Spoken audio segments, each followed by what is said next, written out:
थावख्रि फेस्टिवल बेवहाय खुंनायनि गुबै जाहोनानो जाहैबाय अमा थावख्रि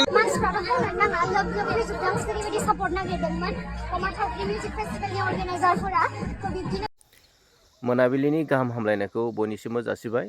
नोंथांमोना थारैनो मिथिखागौ मैया दाखालि बावैसो अमा थावख्रि फेस्टिवला जानानै थांबाय आरो बे अमा थावख्रि फेस्टिवलनि सायावनो जोंहा एबसुनिफ्राय गोख्रों सोंखारिनाय मानि थाखाय मानो नोंथांमोना भिडिअखौ जोबजासिम नायलाङोबा थारैनो बुजिना मोनगोन।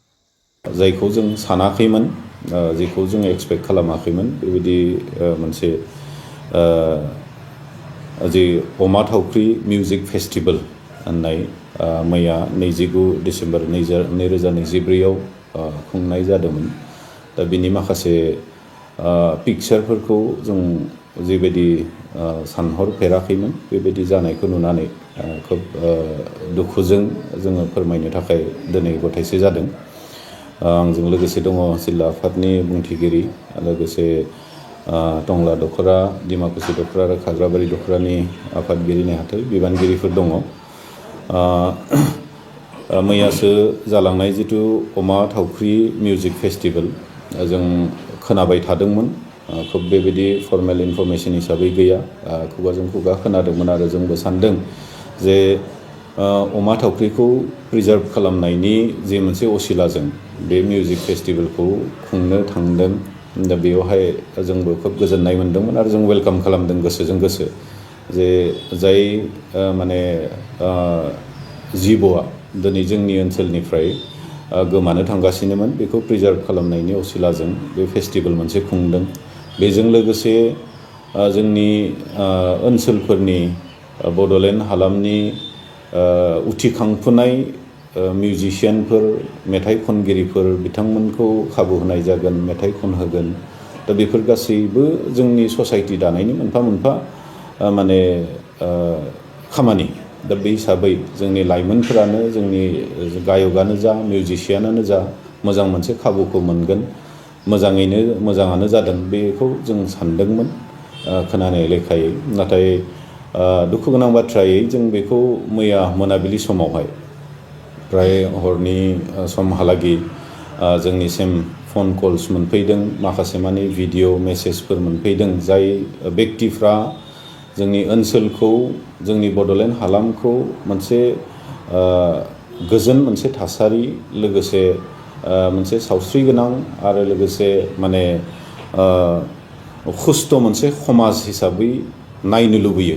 बेबायदि बेक्तिफोर, माखासे इन्टेलेक्सुवेलफोर बिथांमोना जोंखौ फन खालामदों, जोंजों सावरायहरदों, मेसेज हरदों जे माने खोब मोजां जायाखैसै, बिनि जिखिनि नुथाय जों नुबाय बे बाथ्राफोरखौ एसे फोरमायहरदों।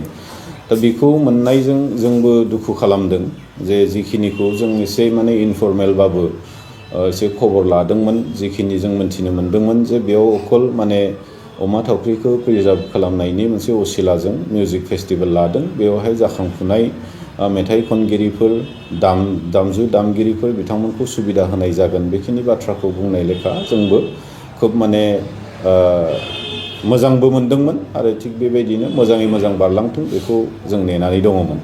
नाथाय मोनथिबाय जे, नुबाय, जोंनि माखासे इन्टेलेक्सुवेलफ्राबो जोंनो फोरमायबाय, बेवहाय थांग्रा जायफोर बेक्तिफोर जाया समाजखौ, मोजां मोनसे समाजखौ लुबैग्रा बेक्तिफोरबो थांदोंमोन, बैफोर पिक्चारफोरखौ नुहैगोनबो सानाखैमोन।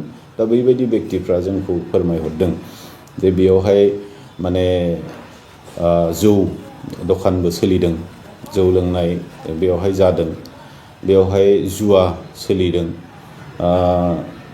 गुबुन गुबुन नों जुवा सोलिदों, बेजों लोगोसे नों दाउनि जुवा, दाउदैनि जुवा, हाबि जाबि जुवाफोर सोलिदों, जायफोरखौ जोङो माने दुलाराय बर' फरायसा आफादा बे जुवा आरो जौखौ खोब माने नांथाब नाजानानै जोंनि ओनसोलफोराव जिबायदि प्रभाब गोलैदों बेखौ बन्द खालामनो थाखाय जों माखासे मानि हाबाफारि जों लादों। जोंनि जिखिनि दुलाराय बर' फरायसा आफादनि जिखिनि माने स्ट्रेंथ, बोलो दोङो, गासै बोलोजों जोङो नाजादों।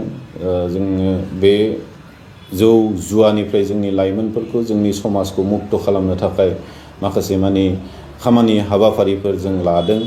दा बेबायदि समाव दिनै माने जोंनि गण्यमान्य व्यक्तिफोर जायफोर बेवहाय इनभल्भ दङ होननानै जों मोन्थिदों। जोंहा मोनसे फोथायनायबो दङमोन बेखायनो जे बेखौ अर्गानाइज खालामदों मारु एन्टारटेनमेन्ट होननाय बिथांमोना अर्गानाइज खालामदों होननानै जों मोन्थिदों। खिन्थु आरो बेजों लोगोसे माखासे जोंनिनो माने खोब जायफोरनि सायाव जों मोनसे बिस्सास लाखिनो हायो गण्यमान्य व्यक्तिफोराबो एसे बे हाबाफारिखौ जाफुंसार होनायाव एसे मददथि होदों होननानै जों मोन्थिदोंमोन। दा बे हिसाबै जोङो खोब माने निश्चिन्त भाबै जों दङमोन। खिन्थु दा बेबायदि समाव जोंनि ओनसोलाव बेबायदि अपेन भाबै जौ लोंनाय जुवा गेलेनाय बेबायदि लाबोनाया बेखौ जों खोब माने कन्डेम खालामदों जिल्ला एबसुनिफ्राय बा जों एबसु फारसेनिफ्राय जों बेखौ मालाबाबो लुबैयाखै आरो हास्थायाखै।